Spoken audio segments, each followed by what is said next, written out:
அக்னி நட்சத்திரம் இதையும் சிந்தியுங்கள். அக்னி நட்சத்திரம் என்ற கத்திரி வெயில் இன்று முதல் தொடங்கியது. 28ஆம் தேதி வரை இருக்கும் என்று வானிலை ஆய்வு மையம் தெரிவித்துள்ளது. இப்பொழுதே வெயிலை தாங்க முடியவில்லை. தீயின் அருகில் இருப்பது போல் காந்தல் எடுக்கிறது. வெயிலிலிருந்து பாதுகாத்து கொள்ள மருத்துவர்கள் பல வழிமுறைகளை முன்வைக்கிறார்கள். என்ன வகையான உணவுகளை தவிர்க்க வேண்டும், எவற்றை உண்ண வேண்டும் என்ற வழிகாட்டல்கள் சொல்லப்படுகிறது. இவை போக இயற்கை ஆர்வலர்கள் மரங்கள் நடுவதின் அவசியத்தை வலியுறுத்தி வருகின்றனர். ஆனால் அனைவருமே குறிப்பிட தவறுகிற அல்லது மறைக்கிற ஒரு முக்கியமான விஷயம் நிலத்தடி நீர். 30 அடி ஆழத்தில் கிடைத்த நிலத்தடி நீர் இன்று 300 அடி ஆழத்திற்கு அதன் பாதாளத்திற்கு சென்றுவிட்டது. நிலத்தடி நீரை பழையபடி 30 அடிக்கு கொண்டு வருவது எப்படி என்பதை பற்றி யாருமே வாய் திறக்கவே மறுக்கிறார்கள். இந்த ஆண்டு மழை போதுமான அளவுக்கு பெய்து பெருவெள்ளம் ஏற்பட்டதுடன் எல்லா குளம் கண்மாய்களும் நிரம்பி மறுகால் பாய்ந்தது உண்மை.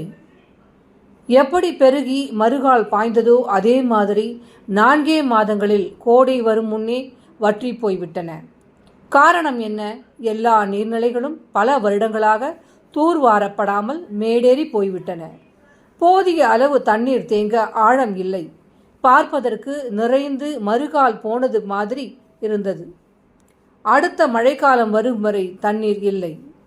நிலத்தடி நீர் உயர வேண்டுமானால் எத்தனை மரம் வைத்தாலும் பிரயோஜனமே இல்லை. மரங்கள் மழையை கொண்டு வரலாம். அந்த மழைநீரை தேக்கி வைக்க குளங்கள், கண்மாய்கள், ஊரணிகள், தெப்பங்கள், நீராவிகள் அனைத்தும் தூர்வாரப்பட்டு ஆழப்படுத்த வேண்டும். பெய்கின்ற அத்தனை மழைநீரையும் தேக்க வேண்டும். அப்போதுதான் பூமி குளிரும். நிலத்தடி நீர் மேலேறி பூமியை குளிர்விக்கும்.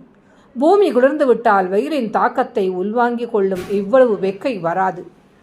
பட்டுக்கோட்டை ஒரு பாடலிலே பாடுவான், காவேரிக்கரை ஓரத்திலே கால் பதுங்கும் ஈரத்திலே அதென்ன கால் பதுங்கும் ஈரம், நாம் நடந்து போனால் நம்முடைய கால் தடத்தை தண்ணீர் உடனே நிறைத்து விடும். கரிசல் காடுகளிலும் இதே மாதிரிதான்.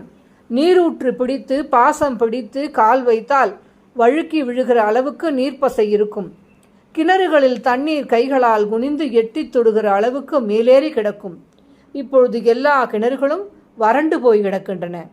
அரசு செய்ய வேண்டியது நீர்நிலைகளை ஆழப்படுத்தி தண்ணீரை தேக்கினால் பூமி குளிரும். பூமி குளிரும் போது வெயிலின் தாக்கம் தானாகவே குறையும். சன் தாமரை செய்திகளுக்காக உங்களுடன் ஹேமா விஜயகுமார். நன்றி, வணக்கம்.